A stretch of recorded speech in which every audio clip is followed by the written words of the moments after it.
Hello friends, मैं विपिन प्रसाद आपका अपना यूट्यूब चैनल एशियन मैथ्स में स्वागत करता हूं। फ्रेंड, आज का मेरा टॉपिक है एरिया ऑफ सिमिलर ट्रायंगल्स। तो फ्रेंड, इस टॉपिक को स्टार्ट करने से पहले अगर आप इस चैनल पर नए हैं, चैनल को सब्सक्राइब कीजिए, साथ साथ बेल आइकन को बस दबाइए ताकि नए नए वीडियो की जानकारी मैं समय समय पर दे सकूँ। तो friends, area of similar triangles का फर्स्ट थ्योरम देखिए, prove that ratio of the area of two similar triangles. पहले यहाँ देखिए कह रहा है दो सिमिलर ट्रायंगल्स। पहले तो मैं क्या करता हूँ, टू सिमिलर ट्रायंगल्स लेता हूँ, उसके बाद फिर पढ़ूंगा हमें करना क्या है। तो लीजिए A B C and P Q R दो सिमिलर ट्रायंगल्स में लेता हूँ।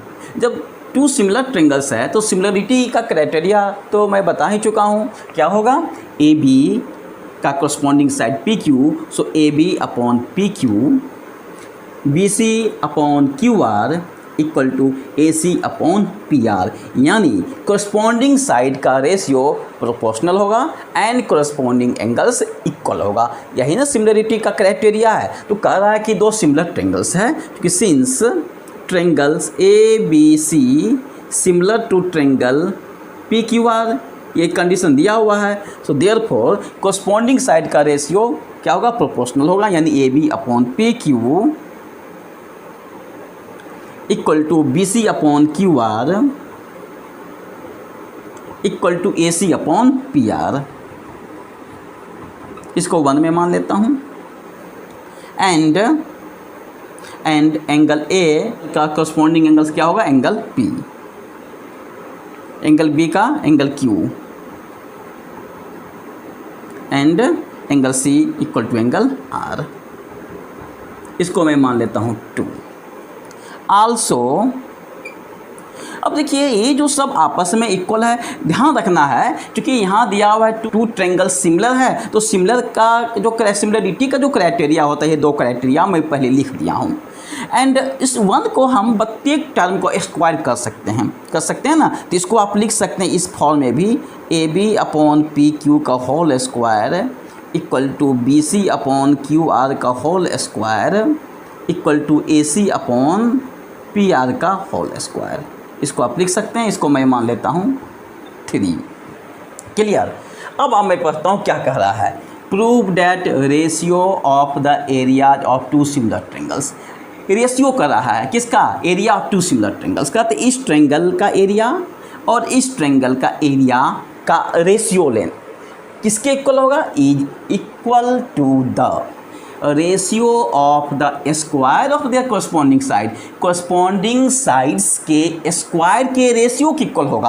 करस्पॉन्डिंग साइड्स के स्क्वायर के रेशियो के इक्वल होगा। क्या चीज़ इक्वल होगा, ratio of the areas of two similar triangles. Clear. यानी we have to prove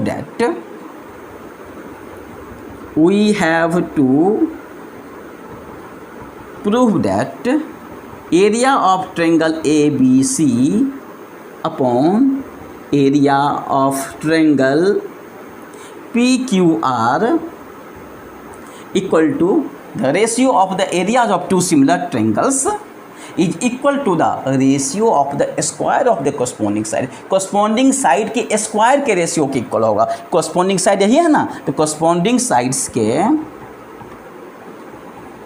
square के ratio के equal होगा। ये करस्पॉन्डिंग साइड्स, इसका square B C upon Q R का होल स्क्वायर, ये भी इसका करस्पॉन्डिंग साइड है, तो A C upon P R का होल स्क्वायर के इक्वल होगा। यानी इसका रेशियो करस्पॉन्डिंग साइड के स्क्वायर के रेशियो के इक्वल होगा। ये आपको प्रूव करना है। क्लियर। कंस्ट्रक्शन। फ्रेंड्स, आप जानते हैं ना, जब भी मैं एरिया की बात करता हूँ तो हमें बेस चाहिए, और बेस के साथ साथ और क्या चाहिए, परपेंडिकुलर चाहिए, यानी हाइट चाहिए। नहीं तो इसमें देखिए बेस तो है, बी सी इसका बेस है इस ट्रायंगल का, और इस ट्रायंगल का बेस क्यू आर है, लेकिन इसका हाइट का तो पता है नहीं, क्योंकि फार्मूला होता है half multiply base multiply height. तो हाइट के लिए हमें क्या करना होगा, हम हाइट के लिए मैं क्या करता हूँ, वर्टेक्स ए से इस साइड BC पर परपेंडिकुलर ड्रॉ करता हूँ। यहाँ पर 90 डिग्री का एंगल बनेगा, इसका मैं नाम दे देता हूँ L। एंड ए एल क्या है, हाइट है जो बेस बी सी पर परपेंडिकुलर है। कहाँ से, वर्टेक्स ए से। हाइट लाने के लिए वर्टेक्स पी से बेस की वार पर परपेंडिकुलर ड्रॉ कर देता हूँ, इसका नाम मैं दे देता हूँ एम, और यहाँ पे एंगल कितना बनेगा, 90 डिग्री का बनेगा, क्योंकि यह हाइट है, हाइट ऑलवेज परपेंडिकुलर होता है। तो कंस्ट्रक्शन में क्या करना होगा, A L perpendicular to B C and P M perpendicular to the base Q R. और मैं चलता हूँ प्रूफ की ओर। प्रूफ में आइए, हमें क्या प्रूफ करना है, area of triangle A B C equal to area of triangle P Q R equal to this, यही ना। तो लेकर चलिए, area of triangle A B C upon area of triangle P Q R equal to half multiply base. Triangle A B C का area क्या होगा, half multiply base, base क्या है B C, base multiply height, height क्या है A L, देखिए A L upon इस triangle P Q R का एरिया क्या होता है, इसका भी एरिया होगा हाफ मल्टीप्लाई बेस क्या है क्यू आर, अब मल्टीप्लाई हाइट क्या है पी एम, राइट। ये हाफ हाफ कैंसिल। फ्रेंड्स इसको आप लिख सकते हैं B C upon Q R, B C upon Q R, अब मल्टीप्लाई इसको लिख सकते हैं A L upon P M, A L upon P M. Clear. अब इसके बाद का स्टेप देखिए फ्रेंड्स, एक चीज़ समझिए आप, लेकिन B C upon Q R का वैल्यू तो आप क्या लिख सकते हैं, B C upon Q R को आप लिख सकते हैं ना A B upon P Q, कैसे, फ्रॉम 1। अब देखिए 1, क्योंकि 1 में या मैं मेंशन किया हूँ कि A B upon P Q equal to B C upon Q R equal to A C upon P R. देखिएगा इक्वेशन फर्स्ट, तो B C upon Q R को लिख सकते हैं A B upon P Q, क्योंकि दोनों triangle similar है तो कॉरस्पॉन्डिंग साइड का रेशियो आपस में क्या होगा, प्रोपोर्शनल होगा, इसलिए इसको मैं लिख सकता हूँ। So therefore area of triangle A B C upon area of triangle P Q R equal to B C upon Q R को लिख सकते हैं आप A B upon P Q, A B upon P Q, अब multiply A L upon P M, लिख लीजिएगा from 1, from 1, देख लीजिए 1 में सब आपस में equal, A B upon P Q equal to B C upon Q R equal to A C upon P R, सब आपस में क्या है, इक्वल है। क्लियर। लेकिन फ्रेंड्स हमें लाना क्या है, आपको लाना है A B upon P Q का होल स्क्वायर लाना है, लेकिन A B upon P Q का होल स्क्वायर कब आएगा, वो तभी आएगा ना जब A L upon P M का वैल्यू भी A B upon P Q के इक्वल हो जाए। अगर A L upon P M का value A B upon P Q के इक्वल हो जाएगा तो A B upon P Q का होल स्क्वायर आ जाएगा। क्लियर। इसके लिए हमें क्या करना होगा, इन triangle A B L and triangle P Q M में चलना होगा, यानी अगर इस दोनों ट्रायंगल को, इस ट्रायंगल को और इस ट्रायंगल को सिमिलर दिखा दें तो मेरा काम बन जाएगा। चलते हैं इन triangle A B L and triangle P Q M. देखिए दोनों ट्रायंगल में आप क्या देख रहे हैं, ये एंगल इस एंगल के इक्वल है कि नहीं है, क्योंकि दोनों ट्रायंगल सिमिलर है, और जब दोनों ट्रायंगल सिमिलर है तो कॉरस्पॉन्डिंग एंगल भी इक्वल होगा। So angle B equal to angle Q from 2, ये चीज़ मैं फ्रॉम 2 में दिखा दिया हूँ, अब देख सकते हैं फ्रॉम 2।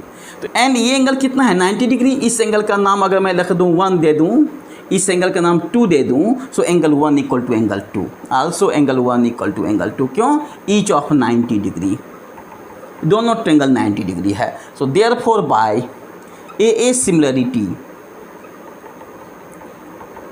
सिमिलरिटी से देखिए triangle A B L and triangle P Q M similar हो जाएगा। Triangle A B L similar to triangle P Q M, जब ये सिमिलर हो गया so friends A B upon P Q equal to क्या हो जाएगा, A L upon P M होगा ना। तो नेक्स्ट स्टेप देखिए, सो देयरफॉर जब ये दोनों ट्रायंगल ये सिमिलर हो गया सो लिख सकते हैं A B upon P Q, A B upon P Q equal to A L upon P M, A L upon P M. Clear.